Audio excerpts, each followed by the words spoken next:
Three, two, one, go. And we're off again. Good morning, everybody.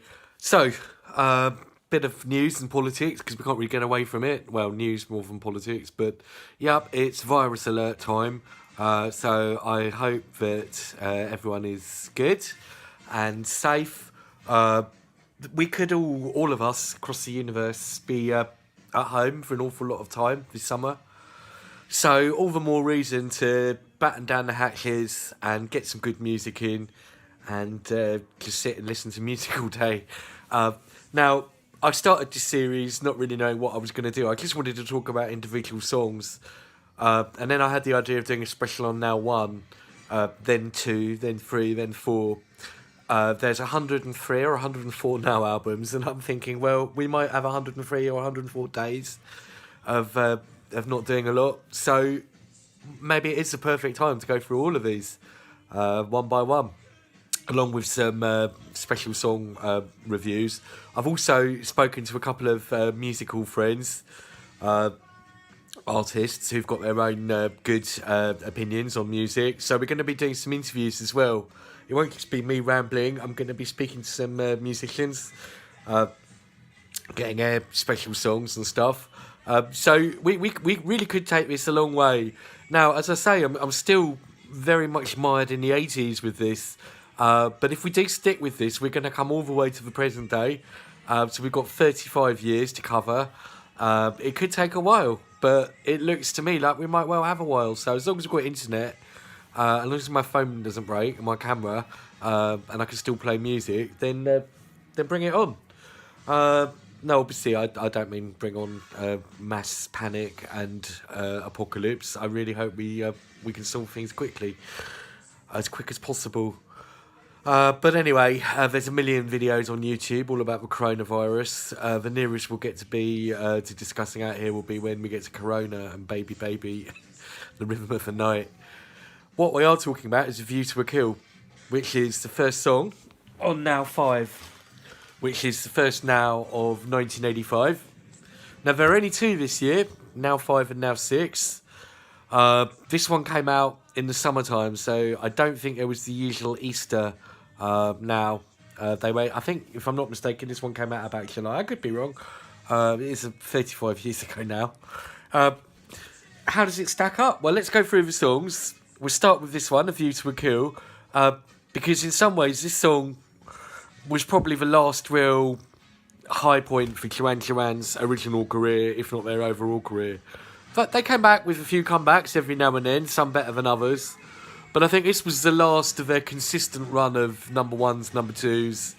Did this make number one, or was it just number two? It was certainly top 5 here. The movie itself was the last Bond film to feature Roger Moore before Timothy Dalton took over. So it's kind of, in a way, it does mark the end of the early 80s and the late 70s.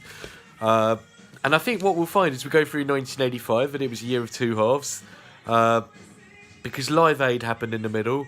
Massive, great pop concert in Wembley and in, I think it was Philadelphia. And after that, they reckon that pop music kind of changed slightly because they started to realise that you could just put on old megastars re-releasing all their old albums on CD rather than necessarily totally concentrating on new music. So in that sense, 85 very much a year of two halves, and I think that's reflected on a microcosm by Duran Duran. They started the year with this mega hit, and then they kind of fragmented into a couple of other spin-off bands. The Power Station, which was John and Andy, I believe, and then there was Arcadia, which was the other guys, Simon and Nick and Roger, the drummer, who left altogether a couple of years later. Right, onwards. Scritti Politti, The Word Girl. Quite a strange one, maybe, to immediately follow for track 2, because it's pretty different. It's very much reggae, white reggae. And Scritti Politti, they cropped up about every 7 Nows. They weren't consistent hit makers, but they certainly they stuck around a while. They came back a few years later with Oh Patty, and then a few years after that with the cover of the Beatles, She's a Woman. So you never know, they could still pop up even now. This song, this is quite meta. It's a song about songs, which I've always been a fan of. And it's a song about literally the word girl. And I guess it could be, is it about objectifying women? Is it about using the word girl really to describe stuff that's inside the songwriter's heart rather than anything to do with the girl herself? You decide. It's very clever, and it's kind of, yeah, like I say, meta. It's very light music. It's the lighter side of reggae, rather than anything heavy and dubby. But it's passable. It's a very tight production, like a lot of Squitty Politti stuff. I wouldn't say it's one of their best. I think Aretha Franklin Would Be's, that one, that was probably their very best song.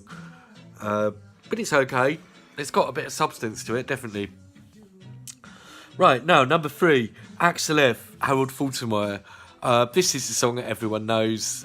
It was originally in Beverly Hills Cop, and it's an instrumental, and it proves that a good instrumental melody can be just as memorable as a vocal pop song. Harold Faltermeyer was one of Giorgio Moroder's right-hand men. I've mentioned before Sparks, big fan of them. They once thought they were going to be producing an album with Giorgio Moroder. Well, they did one, Number One in Heaven. They thought they'd be doing a follow-up with him, but he offloaded it onto his protege, Harold Faltermeyer, and it wasn't as good. Harold Faltermeyer, a bit sort of second-rate. Giorgio Moroder, really, the poor man's Giorgio. But Axel F, it's a sort of classic instrumental. Right, number 4, Johnny Come Home, the Fine Young Cannibals. This is very much in the paradigm laid out by Small Town Boy by Bronski Beat. So if you like that, you'll like this. They had a few hits. They weren't all in that paradigm. They did try and vary it a bit. Probably their biggest hit was She Drives Me Crazy. But Johnny Come Home, it's I don't think it's really played very much now. But it's okay. It's a pretty good song. That seems to be my catchphrase. It's okay. And I think a lot of music is okay. I think most music's okay, really, to be honest. If you like music, you know, you can find something okay in most stuff. What we're really interested in, what I'm really interested in, is the songs that are really, really good and maybe really, really bad. So the default will be it's okay, but every now and then we'll get some that are either abysmal or brilliant. Right, okay, onwards. Number 5, In Too Deep, which I'm playing now, Dead or Alive. This is okay, again. It's a follow-up. I don't know if it was immediate follow-up, but it was one of the run of singles following You Spin Me Round. And this one's a bit different from that formula, because a lot of their songs are very high energy. This one's a bit more kind of funk-based. Good old Pete Burns sadly died a few years ago, having had all sorts of plastic surgery nightmares. In this, he was in his classic look with the great big hair and the eye patch. Certainly a character. Bit like Boy George, you have to say the influence is probably more cultural than strictly musical. This song actually still sounds pretty modern, I'll be honest. In some ways, they were very ahead of their time. They certainly pushed boundaries of what's sort of acceptable. But yeah, this song, this really doesn't sound that different to something I'd hear at work, where we play lots of new music constantly. So, number 6, Icing on the Cake, Stephen Tintin Duffy. This was his follow-up to the massive and brilliant Kiss Me. It's not quite as good, but it's still a very, very good song. Some very good lyrics, very political. Well, it's kind of political love song, which very much of the era. The anti-factorism was really settling in now, and this song, it talks about a person who's on the social security, and it's basically saying, don't let them shape you, don't let them make you unhappy. So it's kind of anti-establishment. It's very, very, very sort of reminiscent of 80s culturally. Number 8, Every Time We Go Away, Paul Young. This is a cover of a Hall & Oates song. I love Hall & Oates, and this is one of Paul Young's better songs. It's good. It's a pretty straightforward interpretation, but it really suits him, and it's got a great instrumentation. Number 2, record 2, should I say, side 1, or rather record 1, side 2. Number 1, Kayleigh, Marillion. This is the sort of stuff this is the more naff side of the 80s, I would say. And the shorthand for the naff side of the 80s is really Alan Partridge. He really showcased a certain kind of genre or a certain subgenre of the 80s stuff that was just really what people like Alan Partridge would listen to. I'll file Kayleigh directly under that.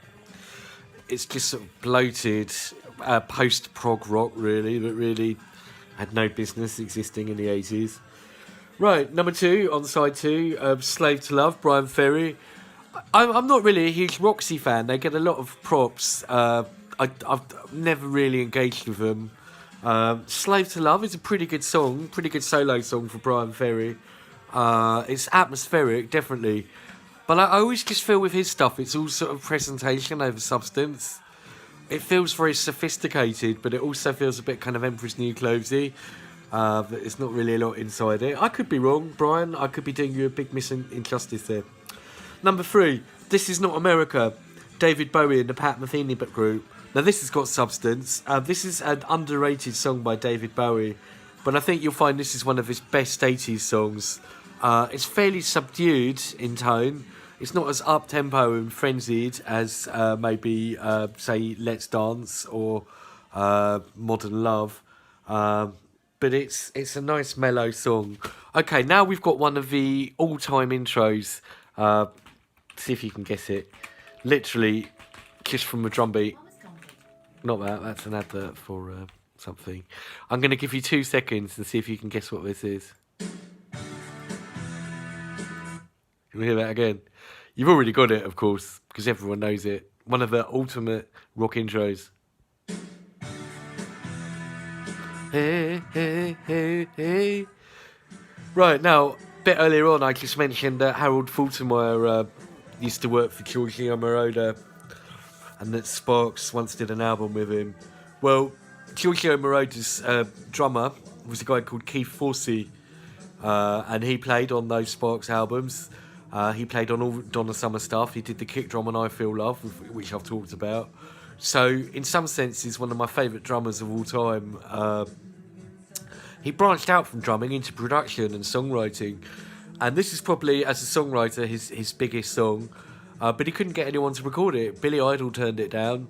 And it ended up going round the houses, and it eventually got to Simple Minds. Even they, I don't think, were particularly struck with the song. But they did it, and it well, let me just say it's had 14 billion views. I thought Limahl's 4 billion views was a lot. 14 billion people have looked at this song. Don't You Forget About Me. It was from the movie The Breakfast Club. And I'm not a big Simple Minds fan, but this song is a classic. This is a genuine, lasting classic. And it's amazing that everyone turned it down at the time. No one really liked it. Keith Forsey's basically a drummer more than a songwriter. And yet, for some reason, everything came together on this. What's so good about it? What's so special? It's got the 80s production, but it's a very dynamic song. It keeps flowing, it keeps moving. It's got all those kind of orchestral hit 80s sound, big 80s drums. But the drumming's definitely in the pocket. It's got a groove. The vocals are really strong and stirring.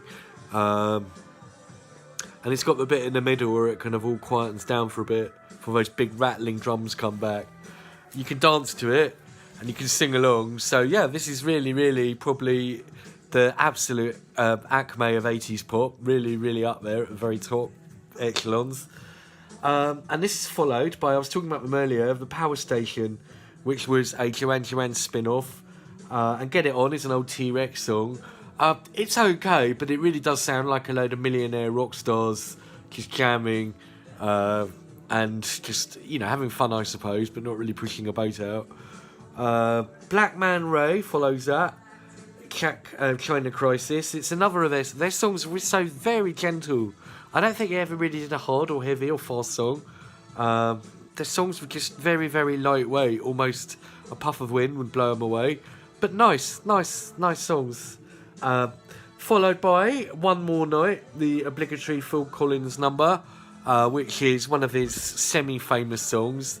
There was a good reggae version of it, actually. I forget the guy's name. Busy Signal or something. But it's okay. It's just a mere Phil Collins song, really. Right, over to record 2 now, and we start with Frankie by Sister Sledge, which was one of the few 80s hits they had that was actually recorded in the 80s. A lot of their stuff was 70s re-releases. And it's another song it was massive at the time. It's pretty forgotten now. It's nowhere near as famous now as their 70s stuff like We Are Family.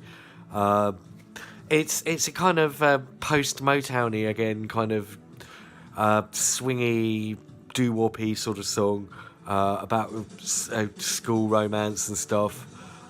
Bit drippy, to be honest. It was a big hit. I don't think it's got any real lasting value. Number 2, another one that's really not played much nowadays, but not a bad song, Mai Tai History. Now, what I'm noticing from this side now is that we're starting to go into the realms of soul. And more than any other Now album, this side is almost... it's almost entirely soul music. You could really see a pattern coming up now. And I'm going to play another song which was the first single, the first hit for these guys, if not the first single. They went on, obviously, throughout the 80s and well into the 90s. They're probably the most popular band that I know by that features a singer that everyone thinks is a wanker. Everyone really thinks that the singer, Mick Hucknall, is just a bit of a twat. I've never met anyone who says, you know, that Mick Hucknall, he's a really nice guy, really good. He's always just seen as really kind of obnoxious. Yeah, he has got a good voice, and he knows he's got a good voice. This song was a cover of, I think it was the Valentine Brothers did the original. Again, it's got that political 80s anti-Thatcherite thing going on, pretty explicitly here. Kind of, there's 40 seconds of playing pool at the beginning of the video. Do you remember 80s videos had a lot of kind of story stuff, like you'd have a minute of people talking before the actual song starts. I think it's a good cover. It's a good cover of a great song. I'm not sure I totally agree with the lyrics. I get where they're coming from. I think maybe it's a bit reductive to put all the blame on Thatcher and Reagan. But, you know, I'm not really old enough to remember what it was like living in that time. All I remember being at school. I don't remember earning money then. So, you know, maybe they're right. Certainly, simply, he's a very wealthy man now, having had millions of hits. Interesting to know what he's done with his money. So, simple minds, simply read, Money's Too Tight to Mention. I do like it. Like I say, I think Mick Hucknall's a bit of a twat. But he had a good voice and he did good songs. Sometimes they could be a bit bland, but this is one of the better ones. This is followed by a song that I really do like, although it's very obscure. Steve Harrington, Feels So Real, which was another kind of soul dance anthem with a bit of a kind of gospel-y thing going on. Round and Round, Jackie Graham, that's the more mare side of soul. Jackie Graham popped up on a lot of these albums. Very big in the mid-80s, British soul singer. None of her songs are really brilliant, but they're okay. Maybe on the more bland side. Right, a really good song, a really fun song, number 6. By total one-hit wonder, absolutely, the Conway Brothers, Turn It Up. Which is just a fun dance song, really, with the landlord complaining about the music. And they came in to smoke, but the volume is a joke, turn it up. That's a great line. Just fun. And it's got a really good kind of dancey beat. I guess you'd call it 80s funk. That's followed by another really, really good soul song, Magic Touch by Loose Ends. Loose Ends were a great UK soul band throughout the 80s. Hanging on a String's probably their best song, but Magic Touch not far after it. Highly recommended. And then we come on to the last song on that side, which is... Now, it's interesting that the Now album featured the parody, not the original. None 19 Not Out by the Commentators, which is basically Rory Bremner.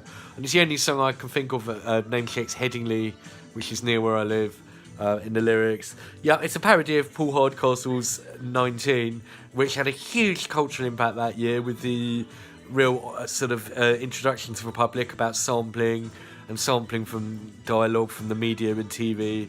19. And if a song generates a parody, then you know it's doing something right.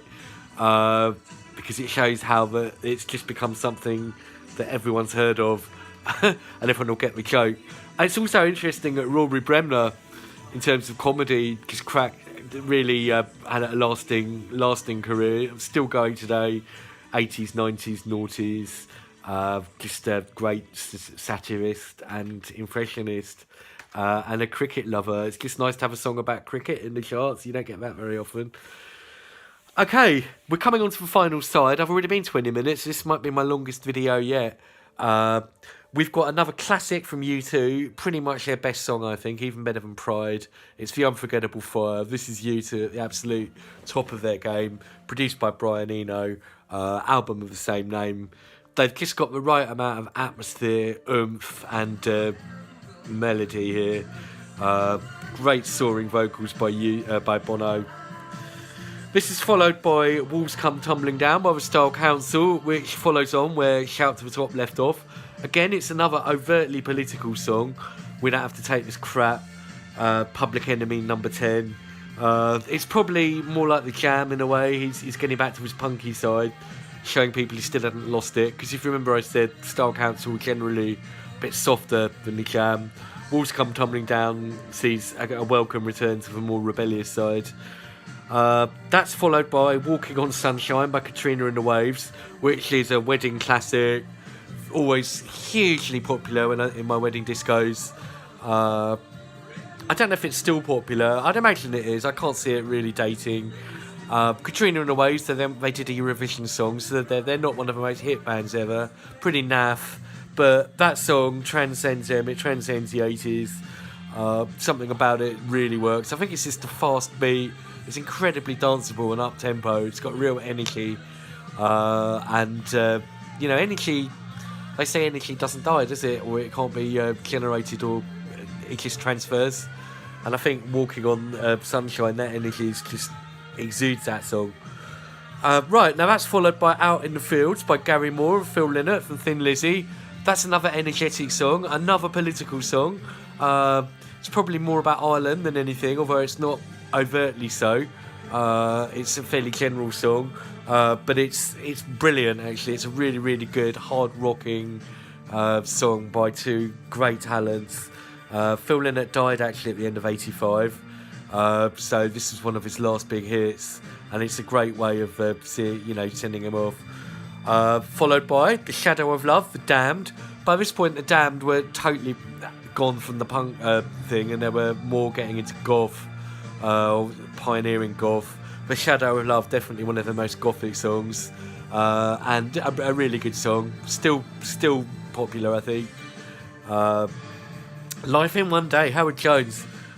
If I'm not mistaken, Howard Jones has had a song on pretty much all of these nows. Did he have one on Now 4? Maybe not, but he's certainly a mainstay. He had them on 1, 2, 3, and now 5. Life in One Day. That was. It's funny. Paul Young, Nick Kershaw, and Howard Jones, they all had similar trajectories. And by the second half of 85, all of them really stopped having hits. So Life in One Day is a kind of swan song for Howard Jones' his pop career. And it's a kind of busy, bustling, almost Latin kind of ballad. Not a ballad. It's a sort of Latin-y rhythm. It's a good song. It's a great song. I had the 12-inch. Finally then, Jimmy Nail, of all people. We've talked about All Feed the Same Pit before. He Geordie actor, very big in All Feed the Same Pit, and then he was Spender in the 90s. Love Don't Live Here Anymore, cover of a Rose Royce song. Let's just stick a bit on to end this up. And actually, it's a pretty good cover. You expect it to be shit. You think it will be shit, and you're waiting for it to be shit. But it keeps getting better and better. It starts quite slowly, and then there's layers of drums build up, verse by verse, until by the end of it, you've got big crashing drums. But it's actually a really ambient version of it. There we go. Never thought I'd find myself complimenting a Geordie actor on a great version of a Rose Royce disco song, but yeah, fair play. Jimmy went on to actually have a fair few hits in the 90s, often associated with his TV stuff. I don't think he said any association with all the Feed the Same Pair. It might have done.